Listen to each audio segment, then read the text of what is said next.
اعوذ باللہ من الشیطان الرجیم بسم اللہ الرحمن الرحیم۔ مولوی عبدالحق ضلع میرٹھ کے ایک گاؤں ہاپوڑ میں پیدا ہوئے۔ ابتدائی تعلیم گھر پر حاصل کرنے کے بعد اسکول اور کالج کی تعلیم علی گڑھ میں ہوئی، جہاں سر سید احمد خاں، مولانا حالی، مولانا Shibli Nomani, professor Thomas Arnold اور نواب محسن الملک جیسے صاحبان علم و فضل سے استفادے کا موقع ملا۔ ملازمت کا آغاز حیدرآباد میں ایک اسکول سے کیا۔ بعد ازاں صدر محتمم تعینات ہو کر اورنگ آباد منتقل ہو گئے، مگر کچھ ہی عرصہ بعد یہ ملازمت ترک کر دی اور عثمانیہ کالج اورنگ آباد کے پرنسپل بن گئے اور 1930 میں اس عہدے سے سبکدوش ہوئے۔ مولوی عبدالحق 1912 میں انجمن ترقی اردو کے سیکریٹری منتخب ہوئے تو انہوں نے اس انجمن کو ایک فعال علمی ادارہ بنا دیا۔ وہ 1935 تک حیدرآباد میں اور 1936 سے لے کر 1947 تک دہلی میں اسی حیثیت پر فائز رہے۔ قیام پاکستان کے بعد 1949 میں انجمن ترقی اردو کا دفتر لے کر کراچی آ گئے۔ مولوی عبدالحق کی تمام تر زندگی خدمت و احسار، عزم و استقلال کی داستان ہے۔ انہوں نے اپنی ساری عمر اردو زبان کی خدمت میں اور اس کی ترقی و بقا کے لیے طرح طرح کی لڑائیاں لڑنے میں بسر کی۔ کہا کرتے تھے، میرا اٹھنا بیٹھنا، چلنا پھرنا، سونا جاگنا، کھانا پینا اور پڑھنا لکھنا، دوستی تعلق، روپیہ پیسہ، سب کچھ اردو کے لیے مختص ہے۔ اسی لیے انہوں نے اردو کے اہتمام میں کراچی میں Urdu arts college, Urdu science college, Urdu commerce college, Urdu law college اور اردو یونیورسٹی کے قیام کو عملی جامہ پہنایا اور اردو کے 2 رسالے اردو قومی زبان جاری کیے، جو آج بھی اردو زبان و ادب کی خدمت کر رہے ہیں۔ مولوی عبدالحق کی ان گنت تصانیف ہیں۔ ان کی تحریر میں بے ساختگی اور ستھرا پن ہے اور وہ جگہ جگہ بڑی خوبصورتی سے ہندی کے کومل لفظوں کا استعمال بھی کرتے ہیں اور ان کی تحریر بول چال کی زبان نظر آتی ہے۔ چند ہم عصر ان کی ایسی تصنیف ہے جس میں انہوں نے اپنے 24 ہم عصروں کے خاکے لکھے ہیں۔ شامل کتاب خاکہ نام دیو مالی اسی کتاب سے مستعار ہے اور جیسا کہ خاکے کے نام ہی سے ظاہر ہے، یہ ایک ایسے مالی کا خاکہ ہے جس کا اوڑھنا بچھونا اس کے پودے تھے۔ نام دیو مالی۔ مقاصد تدریس: طلباء کو خاکہ نگاری کے فن سے روشناس کرنا، طلباء کو آگاہ کرنا کہ قومی زبان اردو کی ترویج و اشاعت کے حوالے سے مولوی عبدالحق کی بے پناہ خدمات ہیں۔ اسی بنا پر قوم نے انہیں بابائے اردو کا لقب دیا۔ طلباء کو بتانا کہ وہی شخص، چاہے وہ کسی درجے کا ہو، عظیم ہوتا ہے جو محنت و مشقت کا دھنی ہو۔ طلباء کو تفہیم عبارت اور غیر حقیقی تذکیر و تانیث کے چند اہم اصولوں سے روشناس کرنا۔ نام دیو مقبرہ رابعہ درانی اورنگ آباد کے باغ میں مالی تھا، ذات کا ریڑھ جو بہت نیچ قوم خیال کی جاتی ہے۔ قوموں کا امتیاز مصنوعی ہے اور رفتہ رفتہ نسلی ہو گیا ہے۔ سچائی، نیکی، حسن کسی کی میراث نہیں، یہ خوبیاں نیچی ذات والوں میں بھی ایسی ہی ہوتی ہیں جیسی اونچی ذات والوں میں۔ قیس ہو، کوکن ہو یا حالی، عاشقی کچھ کسی کی ذات نہیں۔ مقبرے کا باغ میری نگرانی میں تھا، میرے رہنے کا مکان بھی باغ کے احاطے ہی میں تھا۔ میں نے اپنے بنگلے کے سامنے چمن بنانے کا کام نام دیو کے سپرد کیا۔ میں اندر کمرے میں کام کرتا رہتا تھا۔ میری میز کے سامنے بڑی سی کھڑکی تھی، اس میں سے چمن صاف نظر آتا تھا۔ لکھتے لکھتے کبھی نظر اٹھا کر دیکھتا تو نام دیو کو ہمدن اپنے کام میں مصروف پاتا۔ بعض دفعہ اس کی حرکتیں دیکھ کر بہت تعجب ہوتا، مثلاً کیا دیکھتا ہوں کہ نام دیو ایک پودے کے سامنے بیٹھا اس کا تھاملا صاف کر رہا ہے۔ تھاملا صاف کر کے حوض سے پانی لیا اور آہستہ آہستہ ڈالنا شروع کیا۔ پانی ڈال کر ڈول درست کی اور ہر رخ سے پودے کو مڑ مڑ کر دیکھتا، پھر الٹے پاؤں پیچھے ہٹ کر اسے دیکھنے لگا۔ دیکھتا جاتا تھا اور مسکراتا اور خوش ہوتا تھا۔ یہ دیکھ کر مجھے حیرت بھی ہوئی اور خوشی بھی۔ کام اسی وقت ہوتا ہے جب اس میں لذت آنے لگے۔ بے مزہ کام کام نہیں، بیگار ہے۔ اب مجھے اس سے دلچسپی ہونے لگی، یہاں تک کہ بعض وقت اپنا کام چھوڑ کر اسے دیکھا کرتا، مگر اسے خبر نہ ہوتی کہ کوئی دیکھ رہا ہے یا اس کے آس پاس کیا ہو رہا ہے۔ وہ اپنے کام میں مگن رہتا۔ اس کے کوئی اولاد نہ تھی، وہ اپنے پودوں اور پیڑوں ہی کو اپنی اولاد سمجھتا تھا اور اولاد کی طرح ان کی پرورش اور نگہداشت کرتا۔ ان کو سرسبز اور شاداب دیکھ کر ایسا ہی خوش ہوتا جیسے ماں اپنے بچوں کو دیکھ کر خوش ہوتی ہے۔ وہ ایک ایک پودے کے پاس بیٹھتا، ان کو پیار کرتا، جھک جھک کے دیکھتا اور ایسا معلوم ہوتا گویا ان سے چپکے چپکے باتیں کر رہا ہے۔ جیسے جیسے وہ بڑھتے پھولتے پھلتے اس کا دل بھی بڑھتا اور پھولتا تھا۔ ان کو توانا اور ٹانٹا دیکھ کر اس کے چہرے پر خوشی کی لہر دوڑ جاتی۔ کبھی کسی پودے میں اتفاق سے کیڑا لگ جاتا یا کوئی اور روگ پیدا ہو جاتا تو اسے بڑا فکر ہوتا، بازار سے دوائیں لاتا، باغ کے داروغہ یا مجھ سے کہہ کر منگاتا، دن بھر اسی میں لگا رہتا اور اس پودے کی ایسی سیوا کرتا جیسے کوئی ہمدرد اور نیک دل ڈاکٹر اپنے عزیز بیمار کی کرتا ہے۔ ہزار جتن کرتا اور اسے بچا لیتا، اور جب تک وہ تندرست نہ ہو جاتا اسے چین نہ آتا۔ اس کے لگائے ہوئے پودے ہمیشہ پروان چڑھے اور کبھی کوئی پیڑ ضائع نہ ہوا۔ باغوں میں رہتے رہتے اسے جڑی بوٹیوں کی بھی شناخت ہو گئی تھی، خاص کر بچوں کے علاج میں اسے بڑی مہارت تھی۔ دور دور سے لوگ اس کے پاس بچوں کے علاج کے لیے آتے تھے۔ وہ اپنے باغ ہی میں سے جڑی بوٹیاں لا کر بڑی شفقت اور غور سے ان کا علاج کرتا۔ کبھی کبھی دوسرے گاؤں والے بھی اسے علاج کے لیے بلا لے جاتے، بلا تعامل چلا جاتا، مفت علاج کرتا اور کبھی کسی سے کچھ نہیں لیتا تھا۔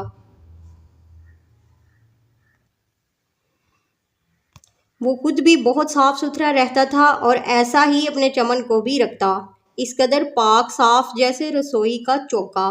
کیا مجال جو کہیں گھاس پھوس یا کنکر پتھر پڑا رہے، روشے باقاعدہ، تھانولے درست، سنچائی اور شاخوں کی کاٹ چھانٹ وقت پر، جھاڑنا بہارنا صبح و شام روزانہ، غرض سارے چمن کو آئینہ بنا رکھا تھا۔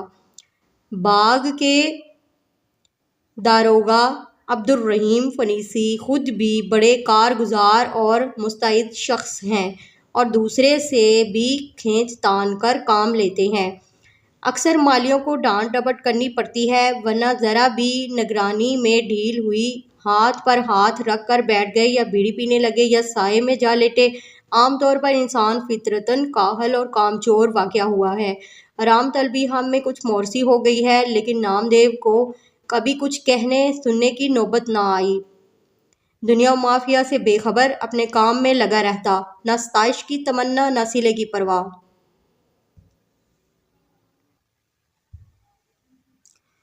ایک سال بارش بہت کم ہوئی، کنووں اور باولیوں میں پانی برائے نام رہ گیا، باغ پر آفت ٹوٹ پڑی، بہت سے پودے اور پیڑ تلف ہو گئے، جو بچ رہے وہ ایسے نڈھال اور مرجھائے ہوئے تھے جیسے دکھ کے بیمار۔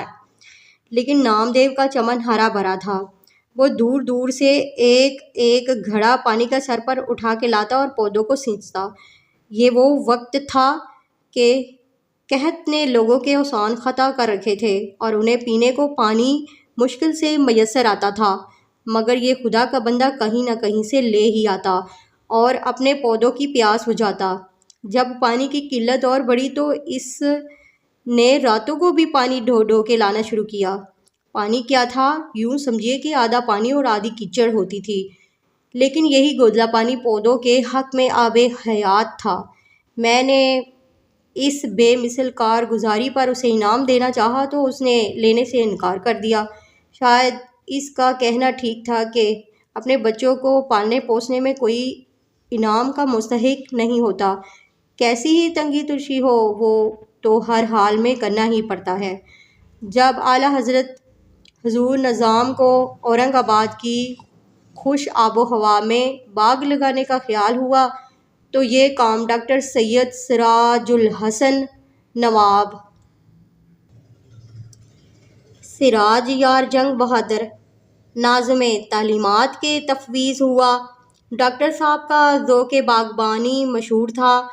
مقبرہ رابعہ درانی اور اس کا باغ جو اپنی ترتیب و تعمیر کے اعتبار سے مغلیہ باغ کا بہترین نمونہ ہے، مدت سے ویران اور سنسان پڑا تھا، وحشی جانوروں کا مسکن تھا اور جھاڑ جھنکار سے پٹا پڑا تھا۔ آج ڈاکٹر صاحب کی بدولت سرسبز و شاداب اور آباد نظر آتا ہے۔ اب دور دور سے لوگ اسے دیکھنے آتے اور سیر و تفریح سے محظوظ ہوتے ہیں۔ ڈاکٹر صاحب کو آدمی پرکھنے میں بھی کمال تھا۔ وہ نام دیو کے بڑے قدردان تھے۔ اسے مقبرے سے شاہی باغ میں لے گئے۔ شاہی باغ آخر شاہی باغ تھا۔ کئی نگرانے کار اور بیسیوں مالی، اور مالی بھی کیسے، ٹوکیو سے جاپانی، تہران سے ایرانی اور شام سے شامی آئے تھے۔ ان کے بڑے ٹھاٹھ تھے۔ یہ ڈاکٹر صاحب کی اپج تھی۔ وہ شاہی باغ کو حقیقت میں شاہی باغ بنانا چاہتے تھے۔ یہاں بھی نام دیو کا وہی رنگ تھا۔ اس نے نہ فن باغبانی کی کہیں تعلیم پائی تھی اور نہ اس کے پاس کوئی سند یا ڈپلومہ تھا، البتہ کام کی دھن تھی۔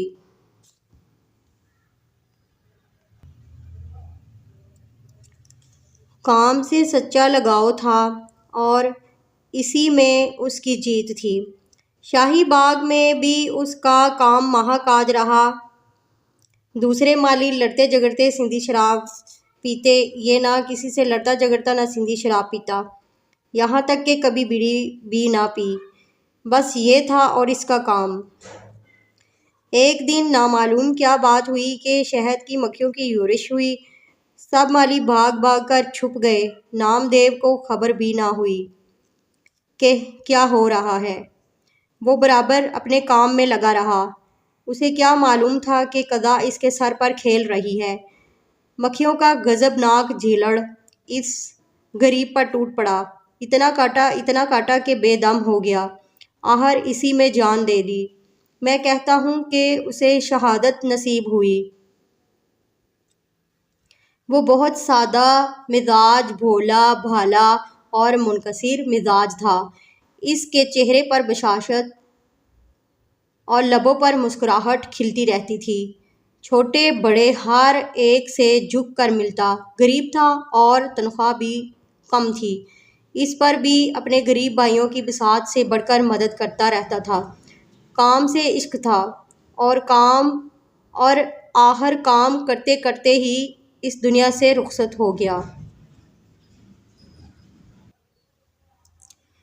گرمی ہو یا جاڑا، دھوپ ہو یا سایہ، وہ دن رات برابر کام کرتا رہا۔ لیکن اسے کبھی یہ خیال نہ آیا کہ میں بہت کام کرتا ہوں یا میرا کام دوسروں سے بہتر ہے۔ اسی لیے اسے اپنے کام پر فخر یا غرور نہ تھا۔ وہ یہ باتیں جانتا ہی نہ تھا۔ اسے کسی سے بیر تھا نہ جلاپا۔ وہ سب کو اچھا سمجھتا اور سب سے محبت کرتا تھا۔ وہ غریبوں کی مدد کرتا، وقت پر کام آتا، آدمیوں، جانوروں، پودوں کی خدمت کرتا، لیکن اسے کبھی یہ احساس نہ ہوا کہ وہ کوئی نیک کام کر رہا ہے۔ نیکی اسی وقت تک نیکی ہے جب تک آدمی کو یہ نامعلوم ہو کہ وہ کوئی نیک کام کر رہا ہے۔ جہاں اس نے یہ سمجھنا شروع کیا، نیکی نیکی نہیں رہتی۔ جب کبھی مجھے نام دیو کا خیال آتا ہے تو میں سوچتا ہوں کہ نیکی کیا ہے اور بڑا آدمی کسے کہتے ہیں۔ ہر شخص میں قدرت نے کوئی نہ کوئی صلاحیت رکھی ہے۔ اس صلاحیت کو درجہ کمال تک پہنچانے میں ساری نیکی اور بڑائی ہے۔ درجہ کمال تک نہ کبھی کوئی پہنچا ہے نہ پہنچ سکتا ہے، لیکن وہاں تک پہنچنے کی کوشش ہی میں انسان بنتا ہے۔ یہ سمجھو کندن ہو جاتا ہے۔ حساب کے دن جب اعمال کی جانچ پڑتال ہوگی، خدا یہ نہیں پوچھے گا کہ تو نے کتنی پوجا پاٹ یا عبادت کی۔ وہ کسی عبادت کا محتاج نہیں۔ وہ پوچھے گا تو یہ پوچھے گا کہ میں نے جو تجھ میں سداد و ودیعت کی تھی، اسے کمال تک پہنچانے اور اس سے کام لینے میں تو نے کیا کیا، اور خلق اللہ کو اس سے کیا فیض پہنچایا۔ اگر نیکی اور بڑائی کا یہ معیار ہے تو نام دیو نیک بھی تھا اور بڑا بھی تھا تو ذات کا ڈھیر پر اچھے شریفوں سے زیادہ شریف تھا۔ سبق نام دیو مالی کے متن کے حوالے سے درست جواب پر ٹک کر نشان لگائیں۔ نام دیو پودوں اور پیڑوں کو سمجھتا تھا اپنی اولاد۔ نامدیو کے لگائے ہوئے پودے ہمیشہ پروان چڑھے۔ نامدیو بچوں کا علاج کرتا تھا جڑی بوٹیوں سے۔ نامدیو کی موت واقع ہوئی شہد کی مکھیوں کی یورش سے۔ ہر شخص میں قدرت نے کوئی نہ کوئی رکھی ہے صلاحیت۔ سبق: نامدیو مالی کے متن کے مطابق سوالوں کے جواب لکھیں۔ نامدیو مالی کا تعلق کس ذات سے تھا؟ نامدیو کو اپنے پودوں سے کس حد تک لگاؤ تھا؟ نامدیو کا اگر کوئی پودا بیمار پڑ جاتا تو وہ اس کے لیے کیا کیا جتن کرتا تھا؟ نامدیو کی موت کیسے واقع ہوئی؟ نیکی اور بڑائی کا معیار کیا ہے؟ سبق: نامدیو مالی کے متن کے پیش نظر خالی جگہ پر کریں۔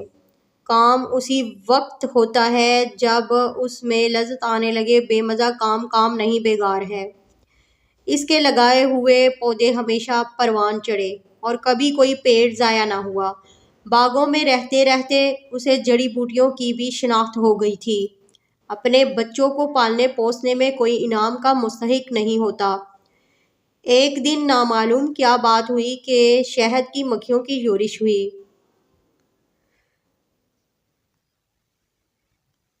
تفہیم عبارت: بات کو دوسروں تک پہنچانے میں زبان کو بڑی اہمیت حاصل ہے۔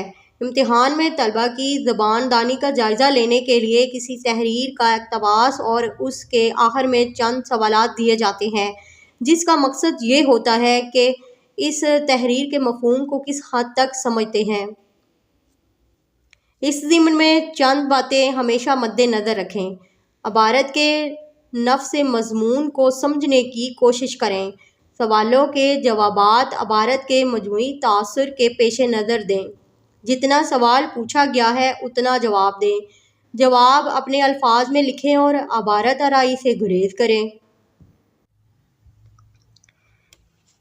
درج ذیل عبارت کو پڑھیں اور آخر میں دیے گئے سوالوں کے جواب لکھیں۔ ایک مغربی مورخ اسٹینلے والپورٹ نے قائد اعظم کے بارے میں لکھا: دنیا میں فقط چند افراد ہی ایسے ہوئے ہوں گے جنہوں نے انفرادی طور پر معنی خیز انداز میں تاریخ کے دھارے کو تبدیل کر دیا ہو۔ شاید گنتی کے چند لوگ ہی ہوں گے جنہوں نے دنیا کے نقشے میں ترمیم کر دی ہو، اور شاید ہی کوئی شخص ایسا ہو جس نے کسی بکھری ہوئی قوم کو ایک بنا کر اسے ایک ملک دے دیا ہو۔ محمد علی جناح نے یہ تینوں کارنامے انجام دیے۔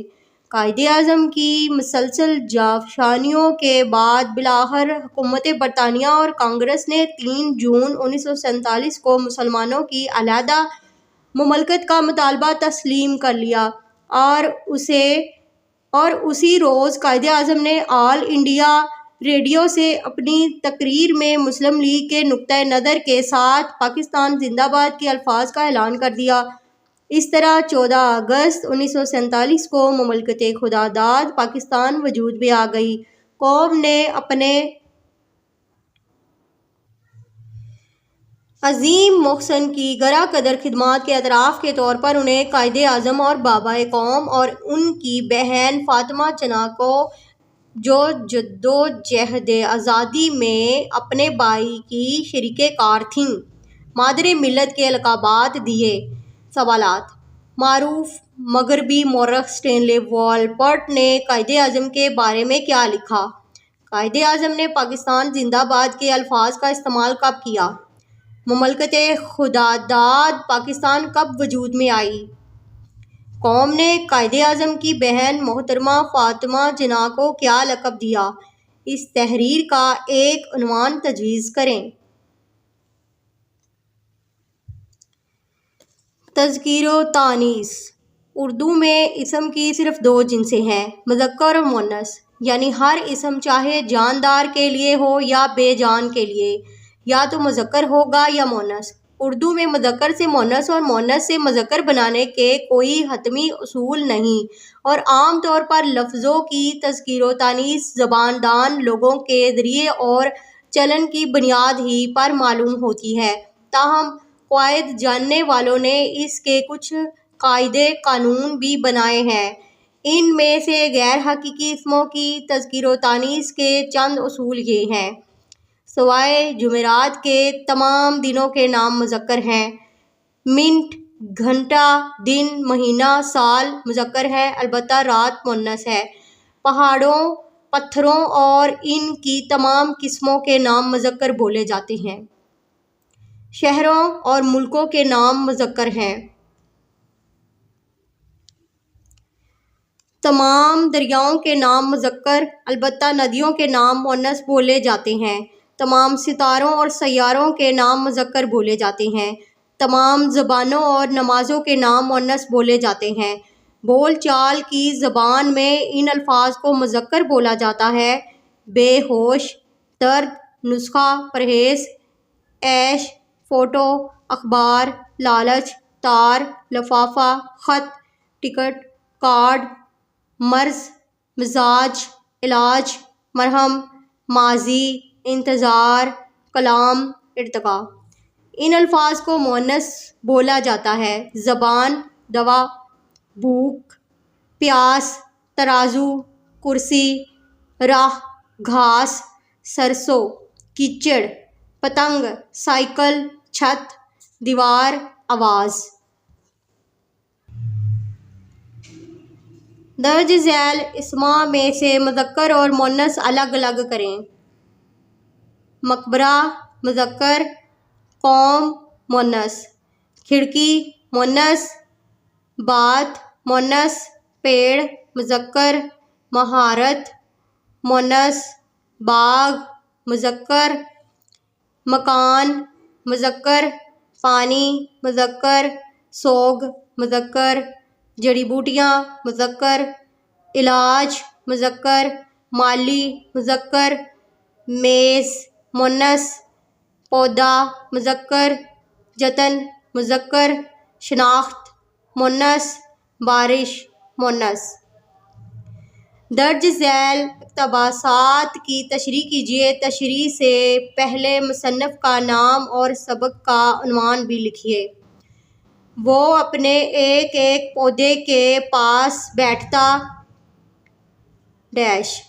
کوئی پیڑ ضائع نہ ہوا۔ ایک سال بارش بہت کم ہوئی حق میں آب حیات تھا۔ سرگرمیاں: نام دیو مالی ایک خاکہ ہے۔ اس خاکے کو کہانی کی صورت میں لکھیں اور ٹیوٹوریل گروپ میں پڑھیں۔ انٹرنیٹ سے کسی ایسے باغبان کی تصویر تلاش کریں جو دنیا و مافیہ سے بے خبر اپنے کام میں مگن ہو اور اس تصویر کو ایک چارٹ پر چسپاں کرکے اسے جماعت کے کمرے میں آویزاں کریں۔ اشارات تدریس: اساتذہ طلبہ کو نام دیو مالی کی مثال دیتے ہوئے بتائیں کہ عظیم شخص وہ ہے جو محنت و مشقت کا دھنی ہو۔ اساتذہ طلبہ کو لائبریری سے حاصل کرکے چند ہم عصر دکھائیں اور طلبہ کو اس کتاب کے دوسرے خاکوں کے عنوانات سے آگاہ کریں۔ خصوصاً گودڑی کا لال نور خاں کے بارے میں قدرے تفصیل سے بتائیں۔ اساتذہ اردو کی ترویج و اشاعت کے حوالے سے مولوی عبدالحق کی خدمات جلیلہ پر روشنی ڈالیں۔ اساتذہ طلبہ کو بتائیں کہ یہ مولوی عبدالحق ہی تھے جن کی کوششیں رنگ لائیں اور قائد اعظم رحمۃ اللہ علیہ نے اردو کو پاکستان کی قومی زبان قرار دیا اور اس کے نفاذ کے لیے کوششیں کیں۔